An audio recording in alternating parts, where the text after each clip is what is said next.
Hello everyone, welcome back to my channel. My name is Jen. If you're new here, I make content about being neurodivergent, chronically ill, PhD content, honestly just anything. But welcome back. Today is a day where I'm at home in Kerry in like my home house, and I am going to be talking about my experience going to see Taylor Swift twice. I saw her in the Aviva in Dublin twice, and I'm wearing my Eras Tour merch, even though I've come in out of the rain, so now it looks like I've just like sprayed on it. But anyway, so yeah, thank you so much for being here. I don't have my glasses on, so I can't really see the lighting or anything of how this is working, but I have very little energy today, so I feel like I'm just going to try and film this and we'll just see how it goes, realistically. But yeah, let's dive into it. So I suppose the first thing to say is that my expectations of the Eras Tour, I suppose as an experience, I was really aware of what to expect because I have seen the Eras Tour movie on Disney Plus twice, and I went to the cinema to see it when it came out twice with like 10 family members, most of whom didn't want to go, but I was like, we're going. So I was really aware of what to expect in terms of the scale of the production. I should say, you know, in terms of talking about this, my context is going to be looking at it from a chronically ill lens, but also from an autistic lens. I have ADHD as well, but I think in the context of the Eras Tour and big sensory overwhelm environments, autism is probably a little bit more relevant to me in terms of this conversation, especially in terms of my concerns about things. So if you are new here, I am autistic, I have ADHD, I do have 2 chronic illnesses that I talk about regularly. I suppose I have 3 technically. I have adrenal insufficiency or secondary Addison's disease, where my body doesn't produce cortisol, and I have hypermobility type Ehlers-Danlos syndrome, as well as POTS, or postural orthostatic tachycardia. Generally, my newer diagnosis is the adrenal insufficiency, and that's been the one that's been really challenging me this year. It's been challenging me for the last year and a half since I've been diagnosed, to get dosing right, to figure everything out, to manage my cortisol, to learn what my body considers a stress, and to learn how that interacts with autism, which has been kind of I don't want to say the challenge, but it has been certainly really difficult. Because I suppose what I consider stressful is slightly different to what other people who are not autistic might consider stressful. So therefore what my body requires extra medication for is different. So the guidelines are very much not helpful. They're helpful indicators, but they're not super relevant to me specifically. So with the Eras Tour, for me, Taylor Swift is kind of I was going to say kind of a big deal. She's a big deal to a lot of people, but I personally didn't connect with music growing up. I didn't know I was autistic until I was 26, so I didn't really understand that I process things a lot differently to other people. But I never really understood it when my friends were really invested in things like the Pussycat Dolls, or like my sister had a cassette of Britney Spears, and I remember the excitement when she got that. And I remember thinking, I just don't get it. It's just noise. And I didn't feel that way about every artist or specific artist. I felt that way about every kind of music. I just didn't get it, which was a really different experience to my family members who have ADHD, who are really sensory seeking. So I always knew there was something, I don't want to say off with me, but different, that was a little bit strange. However, when I was 14, I heard Taylor Swift for the first time, and it's the first time I recognised and felt what music could make one feel. So from that point now till 29, I have been kind of definitely a Taylor Swift fan. I don't particularly enjoy idolising people. I don't really agree with that as a process. So that wasn't really something I was very interested in doing. But it was more, I suppose, enjoying her storytelling.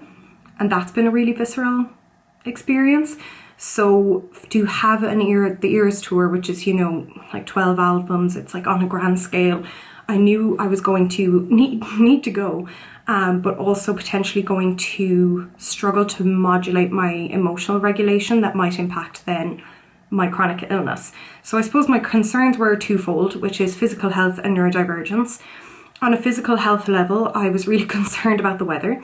Adrenal insufficiency and POTS are very weather dependent conditions. If the humidity is up or anything like that, or if the temperatures are slightly up, and it was June when it was on, you can increase the amount that you're sweating, and then that means that you are experiencing salt wastage, therefore you start to feel really fatigued, you can have brain fog, your muscles go kind of weak. It's all just one big mess, I guess, that kind of rolls downhill. So I was concerned that it was going to be a heat wave because I didn't know how I was going to manage that. I was also concerned, I suppose, about my mobility in terms of the crowds and navigating crowds, because I have hypermobility. I currently at the moment have a pretty dodgy ankle that I'm probably going to have to get surgery on. But my mobility can be a little bit clumsy, and my gait can be a bit clumsy if my ankles are loose and things, which as I presumed, people would be standing for most of it, even though I had seating tickets. I thought that could be kind of a worry. Then on the neurodivergent end, I was really concerned about being overwhelmed by the crowds, by the noise, I suppose one thing I was also really concerned about, which I was going to the concert twice, and I was going once with my best friend and another time with my mom, my sister and my cousin. So I was going with people who love me, who know I'm autistic and all of that. I was really concerned that I was going to experience the concert so viscerally and have such an embodied experience, which I knew I would. That afterwards I would be in a place where I couldn't be verbal, and that can look a lot of the times like a shutdown. It looks incredibly... I grew up hearing that I was quite moody, that my face was, I didn't look happy. And people translated that, I think, into thinking that I was ungrateful for experiences. But a lot of the time, actually, it would be that I have used my entire power bank of social capital, I guess, and sensory capital. So that was a real concern that would happen. So I guess those were kind of the big concerns. On the day of, thankfully, in terms of weather, both days were warm, like in the sense that they were I think 17 degrees. They were nice days, but there was still a breeze and it wasn't a heat wave, which I know a lot of people in Ireland are annoyed about at the moment. It's pouring rain today and it's July, but I'm relieved by that, so I can't really say anything or complain about that. But that definitely did help. I made sure to wear clothes that were they were fun and everything, but they were textures that I was okay with. I also updosed my medication for my Addison's or adrenal insufficiency for the day before, just to help me with that extra jolt of cortisol that would probably happen just by purely entering the arena and seeing the stage, seeing everyone, all of that kind of thing was going to be, that immediate jolt was going to take a lot, and it did. I took a lot of extra electrolytes. I took the day off of work the day before and slept. I tried to minimize my social interactions for the week before as well, which can sound pretty dramatic because I suppose it sounds like you're isolating yourself, and in a way you are, but what you're doing is you're kind of storing up and rationing your energy. So I didn't even call home that much. I didn't... don't know who that is. Sorry, my phone is ringing. I'm just gonna let that go. But I guess I knew I really needed to minimize the degree at which I was having to mask, because I'm still in a place, I was diagnosed as autistic and with ADHD three years ago-ish. Is it 3 years? 2021, yeah, 3 years. But I'm still in a place where I don't really know how to unmask who I am. To not feel like I have to camouflage who I am, I guess. So I knew I needed to minimize that, because I was going to probably fall into that trap of feeling like I needed to mask when I would see my friends and my family for Taylor, because I was going to try to be on their level of excitement, whereas in reality, excitement for me looks quite different. It can look very quiet, it can look very subtle, it can look sad almost. That's something that I think as a child I never really understood, is people would say, you know, oh, you really wanted this birthday party, or you really wanted this thing for Christmas, and you really wanted this, and you got it, and now you're sad.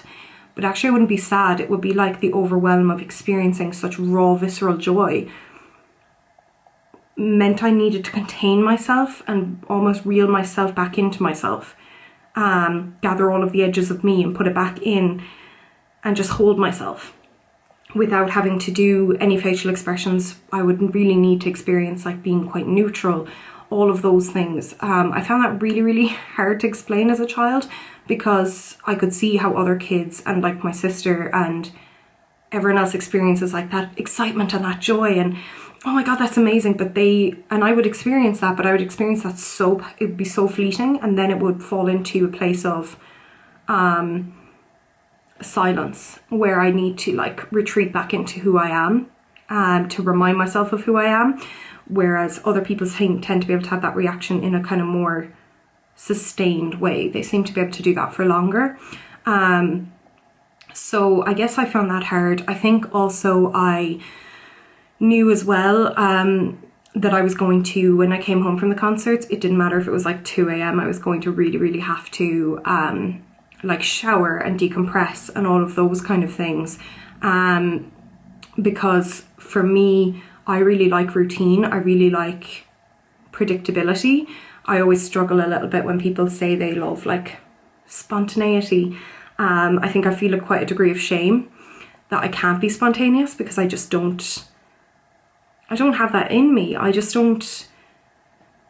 like my routine. I like who I am on a daily basis. So these things like going to see Taylor Swift, even though that's like planned in advance, you've bought the tickets months in advance, all of those things, that's quite spontaneous to me, because it's really out of the norm.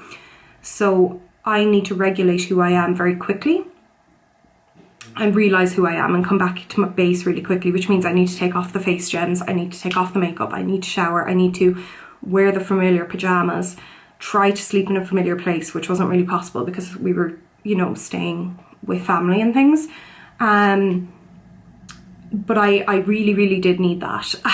So I guess overall my experience was really positive. The first night, I suppose my main concern as well was that I would be unwell after the first night if I didn't manage my cortisol correctly, and then be unable to attend the second night, or be so kind of half there, half present, because there's this point before you become quite low cortisol or going into an adrenal crisis or anything where you do just feel a bit like you're half alive. It's not really, it doesn't feel like an emergency, but it feels like you're kind of translucent, I guess. So I was worried about that, and I really mainly was worried about like disappointing the people around me, or impacting their experience, even though it is people I love, people who know me, people who've stood by me through so much. I was still really, really concerned about that. But both nights went really, really well. I was definitely, by the time we came home from the second night, I couldn't speak. I couldn't move my face. I didn't want to eat, which usually having no appetite is quite a low cortisol thing for me. So I had to make myself eat. I didn't want to be touched. I didn't want to be around people. You know, hugging people goodnight was fine, but I knew if there was any kind of unpredicted touch, I was very close to like bursting into tears or having a meltdown. I managed that by simply taking myself to bed, and everyone else stayed awake and we're kind of chatting, because I think everyone else is very like, they decompress by talking about it and being like wound, whereas I just couldn't cope. I felt a bit more energetic after the first night, but by the second night I definitely think I needed the darkness, I needed silence, I needed by myself. So I had my shower and did all of those things, and did that. But overall it went really well. I did have a lot of things with me in my bag going to the concert that I didn't end up needing, but with the comfort of having it, like my glucose monitor, my extra medication, emergency injections, Diorlite, which is like an electrolyte sachet, loads of those. I had printouts of like my medical information, just in case we had to go to a medical tent or something and I couldn't really verbalize what was going on. I had a lot of things, but in reality I didn't end up using any of them, but I think it was the comfort of that. The one thing I could have done with was, particularly on the second night, was my walking stick, or my cane, but I didn't tell the arena that I might need this, so I thought I wouldn't be allowed in with it, but there was a lot of people who actually were allowed in with different things that I think were meant to be prohibited, so I probably could have, but I didn't bring it, and I think I really, really could have done with that. Because my feet, my ankles and my knees were quite loose, and then for the following few days afterwards my right hip joint was out of place. I also, didn't go before going to bed either night. I didn't stretch, which I have to stretch before bed every night for my joints and things like that, and it helps me keep my joints in place and all of that. They're kind of exercises from my physio and from a chiropractor I went to a while back, and things that I find really helpful, but I just didn't have it in me either night. I just needed to take to the bed like a Victorian lady. But I did that, and that was fine, but I then was dealing with the stiffness and things, but that was okay. I did have brain fog for a few days after that I think was actually more of a social brain fog. Like, I was fine when I was in my own company and like had to keep track of, okay, I need to wash my clothes, I need to, pay my rent, I need to do like these things. I could keep track of those tasks, but I couldn't keep track of conversation with other people. So I think I was actually just like more socially done, if that makes sense. But overall it was such a fantastic experience. Like, that being said, I brought my loop earbuds and I didn't end up wearing them because I felt like that girl who's 14 who just listened to Taylor Swift for the first time. Like, I needed to feel it. And I think Taylor Swift is like the only person I do that for. Everyone else that I listen to, I need them at arm's length a bit. Like, I need them to be a bit distant. Whereas with this, I was like, no, I need to feel this and be fully in it, and have that embodied experience, which I did. I definitely think overall I managed really well.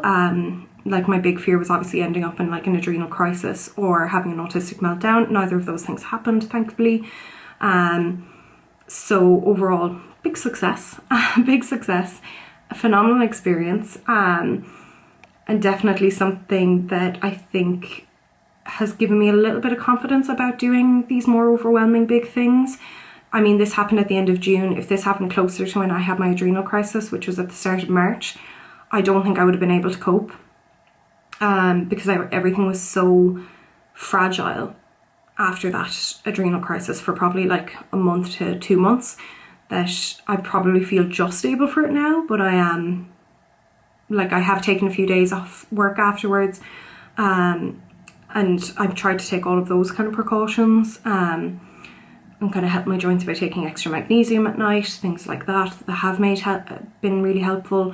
So in that sense, very positive experience, and I'm really, really glad with how everything went. And I'm so glad I went with people who know me and love me, because as much as they were helpful about the health things, and like not in an overwhelming sense of asking me was I okay every 2 seconds, but they were helpful about health stuff, I think I felt quietly more confident in my autistic identity around them, because I could say, I didn't need to say it, but I could have said, guys, I'm going to just take a minute here, or I'm just going to go to the bathroom and breathe, or I'm going to, whatever it might be, and they wouldn't have said why, or they wouldn't have been like, oh God, we've been waiting for this for a year and you're going to miss this, or this kind of thing. They wouldn't have done that.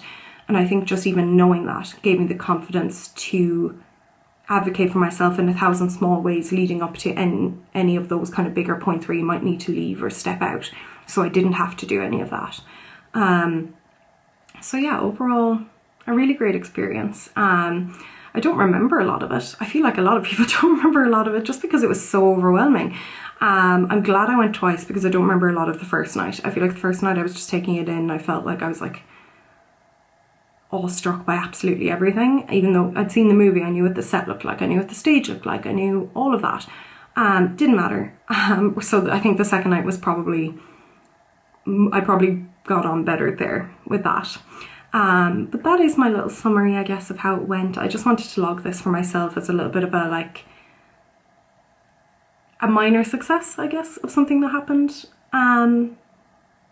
because like that, I've been talking a lot recently about things that have gone wrong in terms of like health stuff or stuff I'm struggling with. And that's just where I'm at right now in terms of life. There might be a time when I don't make that content, but this felt like a success in terms of physical health and neurodiversity. So I'm just gonna log that as a little victory. But thank you guys for watching. If you did go to the ERS tour, or you've had like a similar experience where you've gone to something and you've been trying to manage your health, you know, whether it's your mental health, whatever physical condition, I'd love to hear more about it, because I think that's quite a nuanced experience that people don't talk about very often. But thank you guys so much for watching, and I'll see you guys soon.